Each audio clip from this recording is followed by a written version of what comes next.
Hey, today I'm making the pizza monster from the 1987 TMNT. I'm starting with a Neca Alien from the movie Aliens. I'm pretty sure the pizza monsters were inspired by the xenomorphs. I got the arcade version for a few reasons. I thought putting yellow over pink would be easier than putting yellow over black.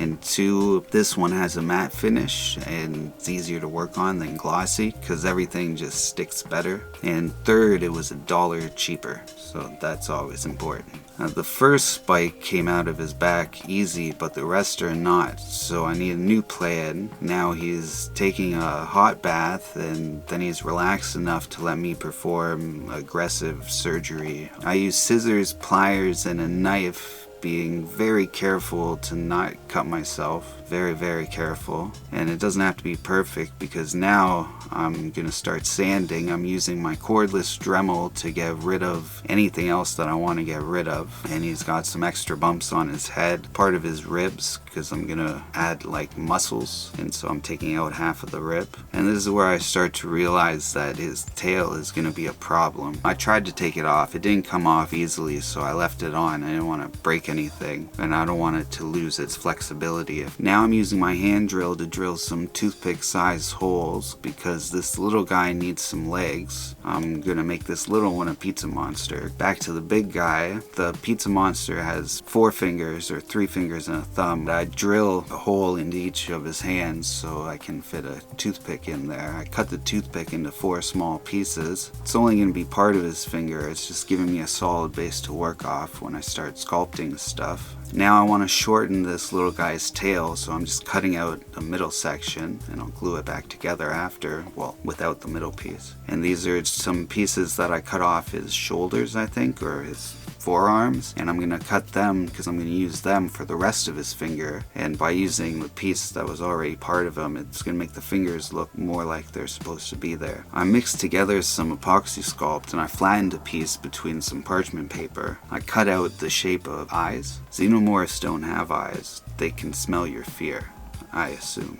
Anyway, pizza monsters do have eyes, but they're not made of pizza. They're more of an add-on, like extra bacon or garlic, or like a surprise toy, but it might eat you because it's alive and it's a monster. Anyway, I use my knife to get the eyes in the right spot before I start building up his brow, and then once it's on there I smooth it out with the silicone tool. So I want to let his face settle a bit. I start gluing those pieces on his finger. Now I move back to the little guy because he still needs some legs. Those are just thighs. So I'm building off those. It's hard to get it to stick to the toothpick, so I wrap it around so it's sticking to itself and it's sticking to the plastic part of the toy because it loves to stick to plastic. Now I'm back onto the fingers, so I wrap a little Apoxie Sculpt around there and get it stuck on, and then also around, I guess, the knuckle so they're connected better with the Apoxie Sculpt rather than just the glue. Now I'm filling in the ribs with the Apoxie Sculpt.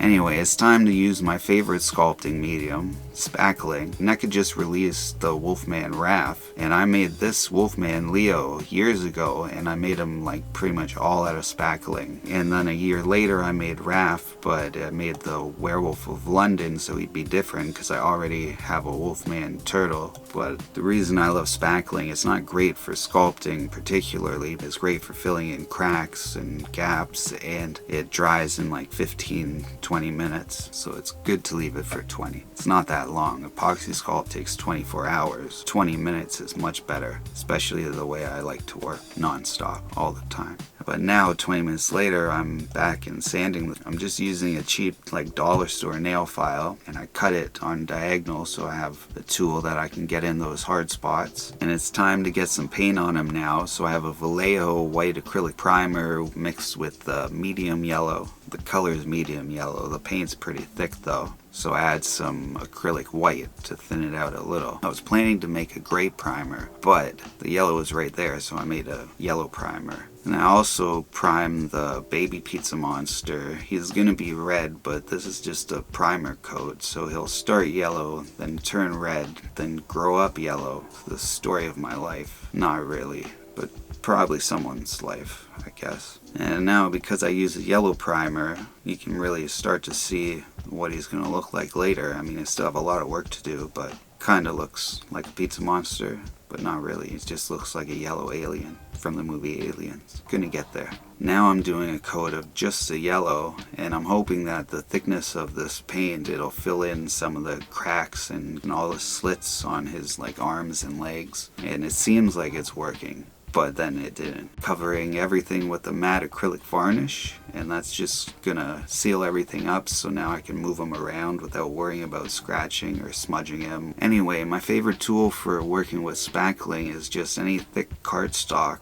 So once I have more paint on, I can see the details I want to fill in. The paint wasn't filling the slits, so I went back to my original plan. I'm filling them all with spackling. It's the perfect use of spackling. It's just going to get in all those cracks and fill it in, and I can just smooth it over once it's in there with a little bit of water on my finger, and then it starts to look more like muscles and less like strange. It looks like if you took a monkey skeleton and put a weird hat on him and covered him in ant skin. I also decided to fill in the ribs on his side because the pizza monster, not that skinny. After a quick sand, I'm in for a second coat of the yellow. Well, first on the fresh white stuff I just sanded, but at this point I'm starting to regret not using the gray primer because the yellow's covering fine over the darker spots, but the bright pink is still really showing through. Since that didn't really cover as much as I wanted, I gave another coat of the yellow at my other desk where there's more space and I don't have to worry about the tail. Now it's time to paint the baby pizza monster red. I chose an apple red. Then I take a quick break to do some teeth whitening while I let the tail dry so that I'll be able to hold them from the tail when I paint the head.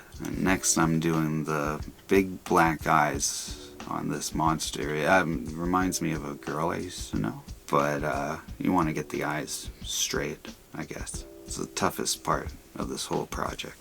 So now I'm covering him once again with the clear coat to seal everything and protect all my work thus far. And this time I start at the feet because that'll dry by the time I get to the head. So I thought I was done, but then the next day I was looking at him and I was like, no, he's not looking right. Luckily I had enough time, and spackling works so fast, and I let it dry, and now I'm giving it a quick sand and one last coat of yellow. If you like my shirt, it's not yellow, but in the description there's a link to my merch store. YouTube only shows 2 shirts for some reason. But anyway, one last bit of yellow, and then off camera I added varnish to the places I just painted. So this is what he looks like, but I think he kind of looks more like Jim Carrey, a pet detective, than a pizza monster. So I might revisit him and give him a bigger mouth and bigger teeth and do some other touch-ups, because I just noticed he has a weird frowny face like right on his crotch. Let's focus on the happy smiling face on his head,